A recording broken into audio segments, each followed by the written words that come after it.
Welcome to the next episode. And today is about the power of decision making. Hello, Susan. How are you? Hi, Alessandro. I'm great. It's a topic I'm really looking forward to. It's such an exciting topic.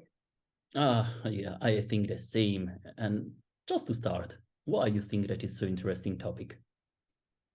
I think, for me personally, it's super interesting because, I got stuck a lot in the past with decision making, and I think I know now how to handle it better, but sometimes I'm still getting stuck. And then, I have also a lot of tips to get unstuck, and you have a lot of them as well, I think. And it's a problem I see a lot, not only me, but I don't know. How about you? How do you feel with decision making? I How believe is that it for you?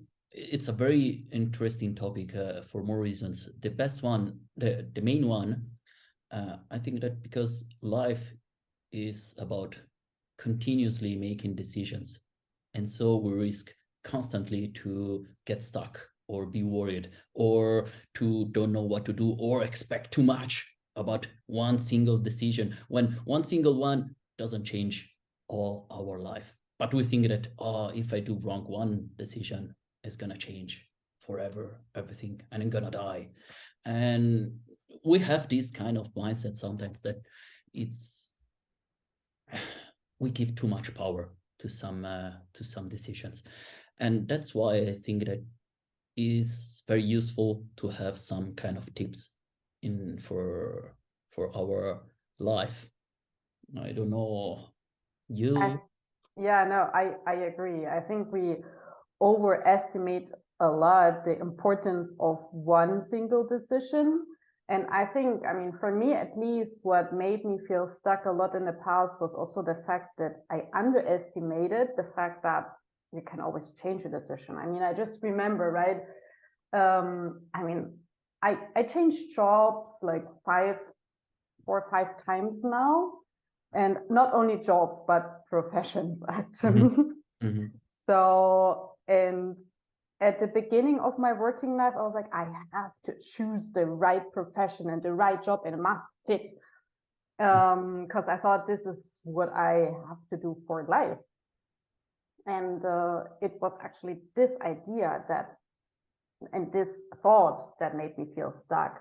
Because I always had the chance to change. Mm-hmm. And I think that, yeah, that's why for me also it's such an important process, because it made me struggle. I struggled a lot with that in the past, and just step by step I realized, well, if I want to stick with that profession, yes, I can. But if I don't want to, well, I'm free to choose another one. Mm-hmm. So nothing happens. Why do you think that, or where come from the idea to have a perfect job? Huh, a perfect job. To be honest, for me, it came from my parents. I think it's also a generational idea, almost. I would say that in the past, it was normal that you choose one job, one profession, and then you stay in one company almost your lifetime. Mm-hmm. So, and it was normal.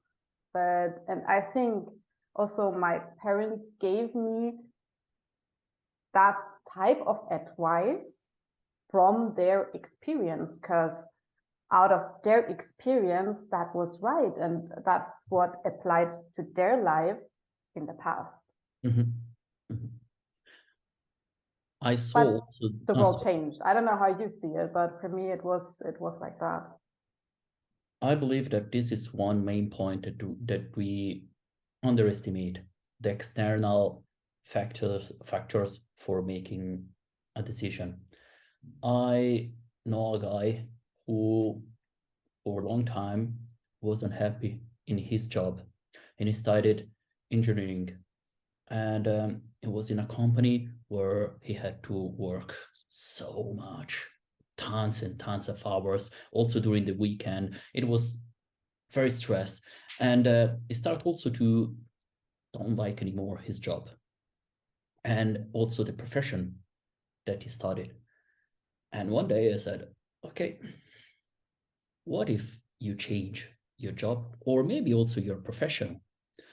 And he said, I studied university, this subject, so I have to start to work in this field. And this is a conviction, a belief that give us the external world, the studies, the university, the society, the family, that if you study this one, you need to work in this field. You can't change because it's complicated, it doesn't fit you, and why wasting time and money in study this one if after you work in another one? And too often we listen too much to the other people, to what is good for them and not for us when we need to take some decisions. And this is an aspect that I feel so important to understand, that what is important for us, it has the main priority in our life. Yeah, I definitely agree. And I think you also touched on a really important point, that decisions can have two sides. I mean, they can actually disempower us when we focus on the external world. Because I mean, just when you're saying, I mean, how do you feel when you say, I have to, I need to? How do you feel? How does that make you feel? And so unhappy and so stressed. And it's something that it's very weird, because I feel that I'm not in control and somebody else is controlling me and is telling me what to do. And at some point, I am unhappy. And if I continue, I will be unhappy also in the other area of my life. Yes, and that's, I mean, that's how I feel as well when I use these types of words. And to everyone who's listening, you can also check for yourself and see, what are you using these words? How do they make you feel? And now I want to ask you, Alessandro, how do you feel when you say, I choose to? Much more confident and much more in control of my life, that I'm doing what I love. Yeah, right. And this is, I think, the other side of it. You can either use a decision to disempower you, from my perspective, or you can also use a decision to empower you and to make you feel that you're actually in the driver's seat of your life. Because, I mean, if we are honest with ourselves, when we have at least two options, we can make a decision. We can also say, I mean, I want to, or I don't want to do it. I can do it as long as I can say, I don't know, let me go to the gym. I can say yes or no if I have, and I can already make a choice in that. And it might be the case. I mean, sometimes we say, I have to do sports, I have to do this.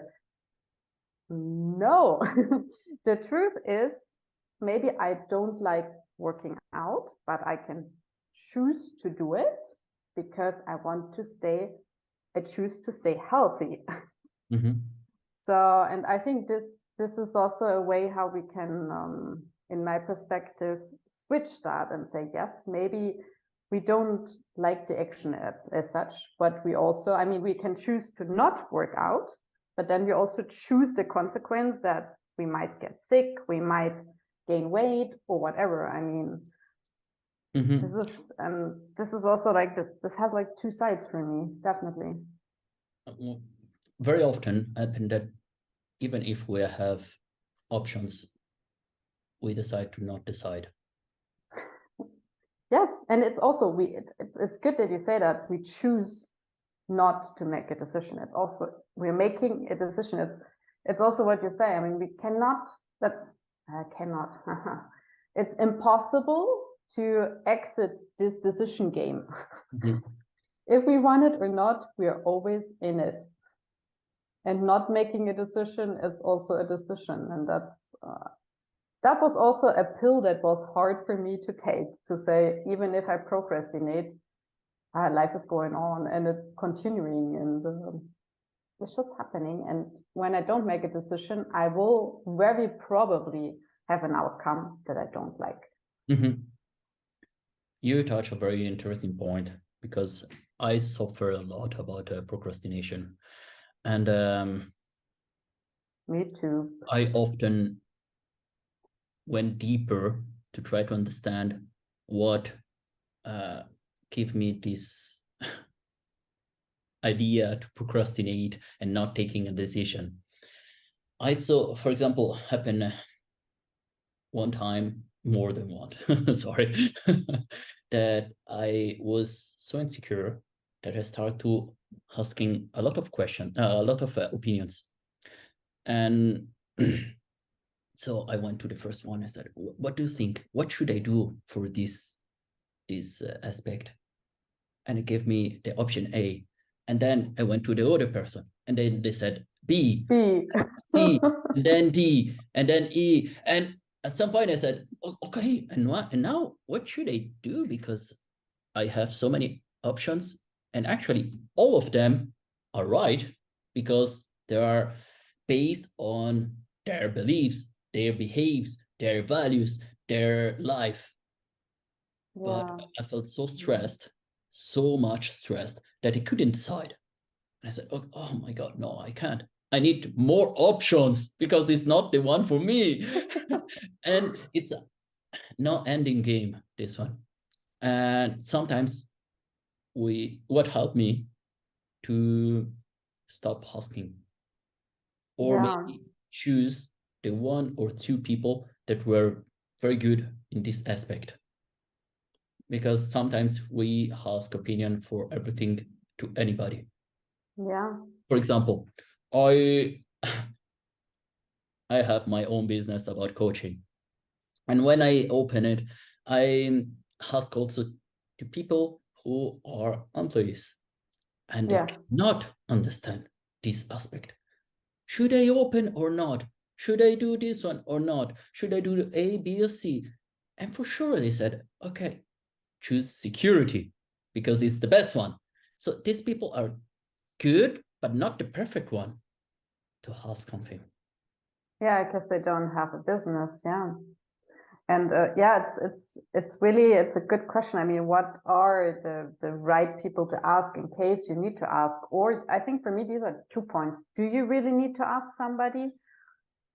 Or, and then if you feel you really need to ask somebody, what are the right people? And I think from my perspective, the ones you ask should be the ones that already have the result that you would like to have.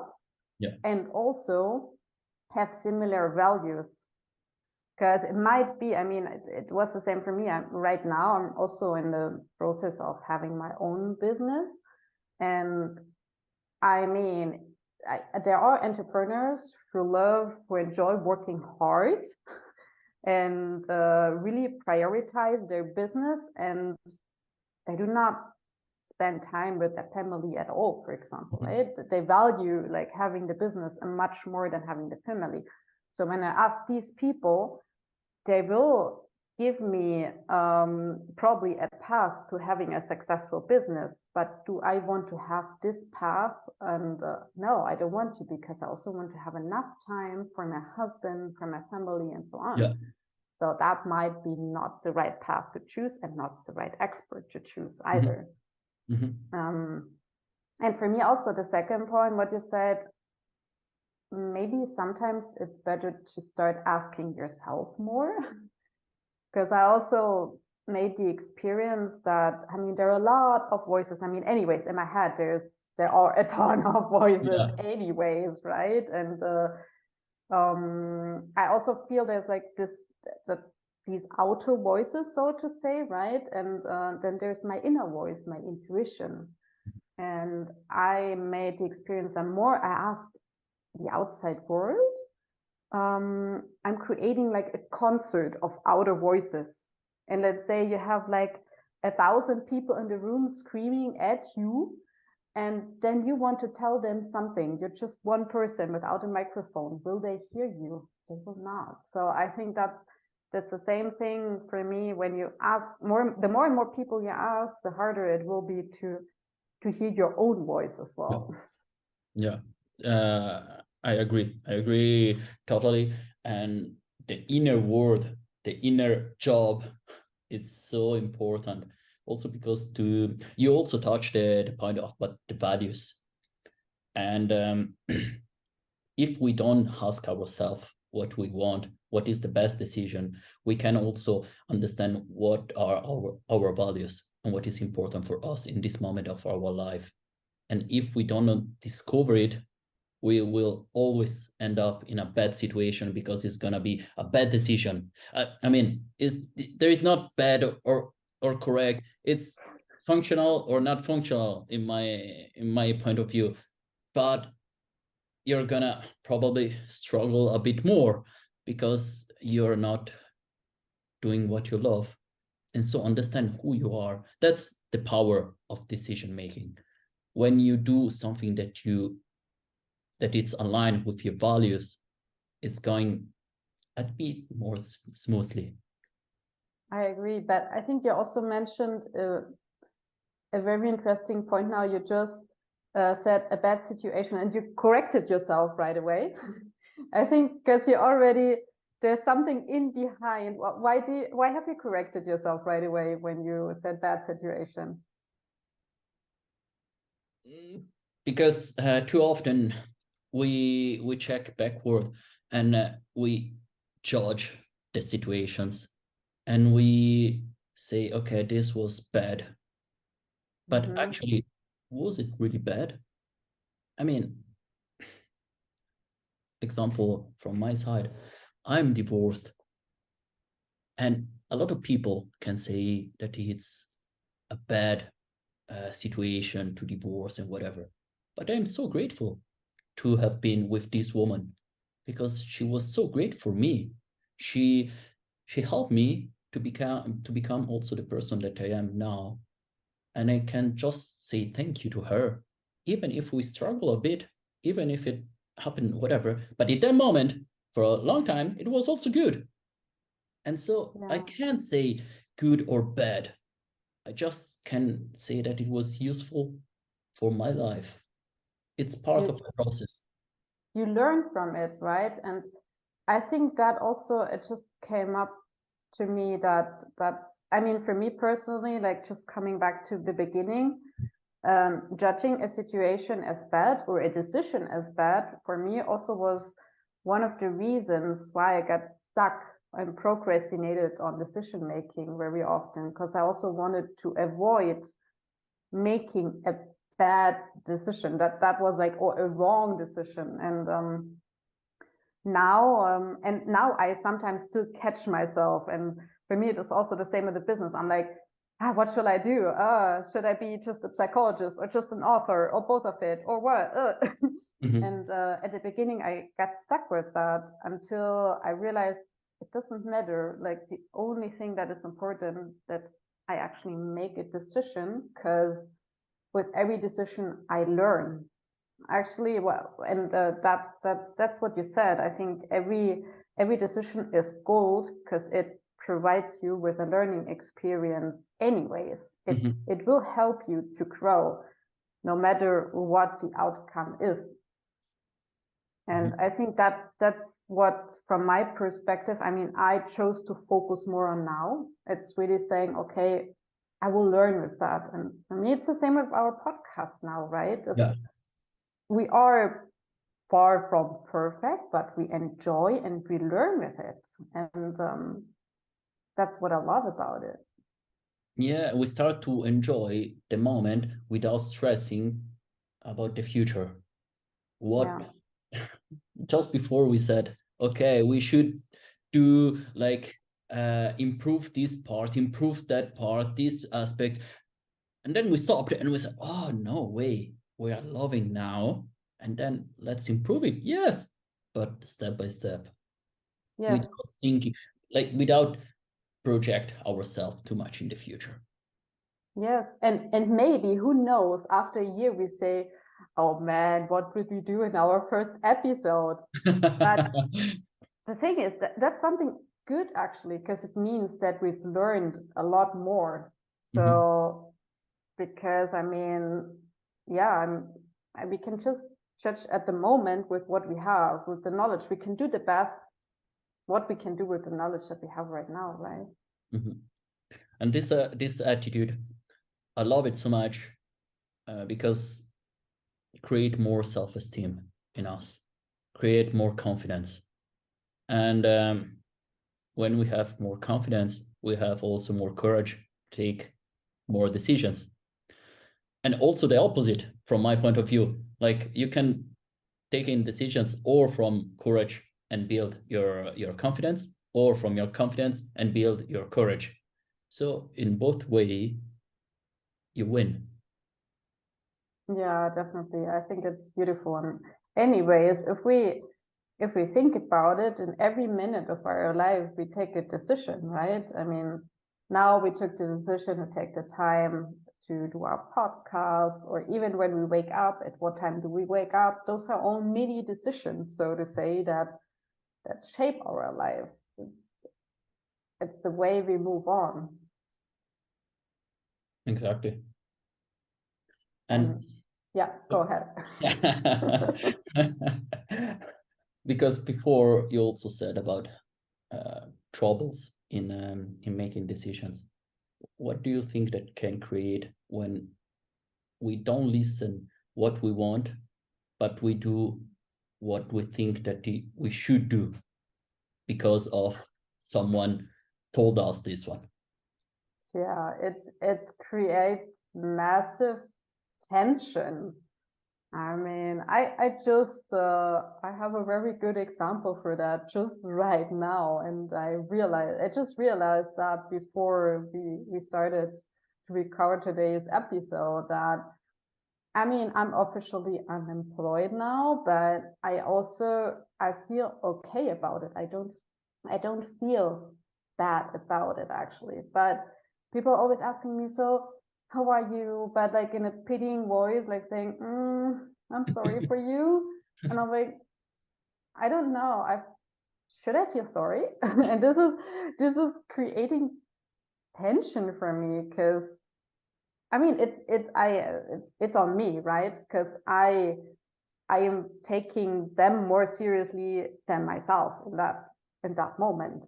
I'm saying I'm just putting my attention on them and not saying this is okay if you want to see it. It's their perspective. It's their, probably they would feel that way in my situation, but that doesn't mean I need to feel that way in this situation. But yeah, it creates massive tension and stress, definitely. Stress a lot. And Yes. Paulo Coelho, the writer of the book Alchemist, said, don't allow anybody to steal your dreams. And actually, when we behave in this way, we allow people to steal our dreams because we are acting in a different way and we decide to be not ourselves. And yeah, that's beautiful. Yeah, yeah. Continue, sorry. I will really will suggest to stay with ourselves, with who we are, because it's the best way to be happy and to act like is us, not anybody else. Because we can't. Sooner or later, we're gonna be very sad and very unhappy. Yes. Yeah, no, I totally agree. So now the question, I mean, we talked about a lot about like how we got stuck. I mean, how do we do that? I mean, how do we do decision making actually? Yeah, in my time, I discovered this technique. I think 2 or 3 years ago. It is from Mel Robbins, podcaster, writer. I love her. Yeah. She's very, very good. Mel Robbins, sorry. And she has this book called The 5-Second Rules. And she said, okay, the morning you woke up and you are in bed, you are so comfortable. You will like to go back and sleep. Oh, you feel the warm inside, but you know that you should go out. So you start to count and say, okay, 5, 4, 3, 2, 1, and you act. In that moment, you get up exit the bed and you start to doing. Because she said, okay, when we start to think too much, there is our brain that start to protect to all the pain because we feel so good in some situation, and something different, it's danger for him. For the brain, it's like, oh my God, there is something different. No, it wants to drag us back into the comfort zone in the Yes. end, right? That's his purpose. Yeah. And this is a technique that I use, and I use a lot. And I love also the idea about, because some people are a bit fatalist, some people are a bit I create my destiny. So also for them, I say, okay, if you're a fatalist and you know that your destiny is already written, who cares if you choose A or B? Just choose, because at the end, you're gonna end up in that point. Yesterday, I was at the gym and I met a friend of mine, and he just said this one. He said, you know what? I believe that if I need to die, he's Colombian, and he said, I want to move back to Colombia. And I said, if I need to die, and it is written that I need to die in Switzerland, somehow I'm gonna be in Switzerland in that moment. So if I choose A or B, it doesn't change anything because your destiny is already written. So this is for the fatalist. Just choose very fast. For the other one, if you are someone who believes that you create your own destiny, just choose one option, because the destiny is built in the moment that you choose and you take some decisions. And so if you want to go to the cafeteria today and drink a coffee and work from there, but you don't know if it's good or not for you, just do it. In that moment, your destiny is going to be built. The next phase, the next moment of your life is going to be created there. And then the next decision and the next one. So it is two technique that I use for myself. A lot, yeah. I actually use another one. I think it complements quite well. I don't even know where it came from. I mean, I learned it from a mentor that I had once, and I found it really helpful. It's a visualization technique that helps you actually to understand and to feel your inner compass a little better. And it works best if you have two main options. So it's best if you kind of nail it down to two main options. For example, saying, okay, I either want to travel to, I don't know, Mexico, or I want to travel to Thailand now, if I have these two options, and spend there half a year, say that. And what I would do really physically, I would put two shoes on the ground, like a meter away from me, and I would position myself a meter away from me in the middle, so that I have like a triangle. And I would imagine myself that the left shoe would be, what have you said? Colombia? No. Yeah, I think the goal was, and the right shoe would be that I would spend half a year in Thailand. So, and then I would start like moving, like really moving physically on the ground. Yeah, like moving my body, but closing my eyes to the left shoe first. And I would imagine myself like going through the whole process. So I would arrive in Colombia. I would, I don't know, whatever I would do there. I don't know. I would visit Medellin, Bogota, a lot of different places. I would work there and so on. But the main idea is to observe your feelings. How do you feel? Do you feel you actually enjoy moving towards Colombia, towards that possible decision, or do you feel any resistance? Do you feel happy? Do you feel unhappy? So like everything that's going on inside you, just to observe it. And then you go back to start, so to say. And then you do the same process with the other possible decision. So meaning Thailand, and then you move towards that shoe physically with closed eyes as well, and observe again. How do you feel? How is that? And do you feel any resistance, and so on? and then you go back and then you take a moment to really see intuitively what felt better. Not even overthinking it a lot, but like really saying, and usually for me, it has been super easy to make a decision like that. I got it. So from your perspective, from mine is a bit more logic, like 1 + 1 = 2. Yes. For you, it's more inner emotions and how I can feel leaving this decision or the other one. Yes. Yeah, I think these are two possible approaches. So it's good that we actually offer both. Yes. Actually, there are like tons and tons. If there are a lot more. We check online, we can find a lot, really a lot. So definitely. Today we found a lot of problems, a lot of issues with the decisions. With the decisions, a lot of benefits also to taking decisions, and also how to ease this process with logic or emotions. And it's very important to try. So I try all days to do it constantly. And I'm very happy for this podcast, this episode. And I'm also very happy to announce the next one. And it's why habits can change our life. Yes, awesome. I'm looking forward to that. Thank you for today's episode, Alessandro. And I hope everybody of you learned a lot with us today. Thank you.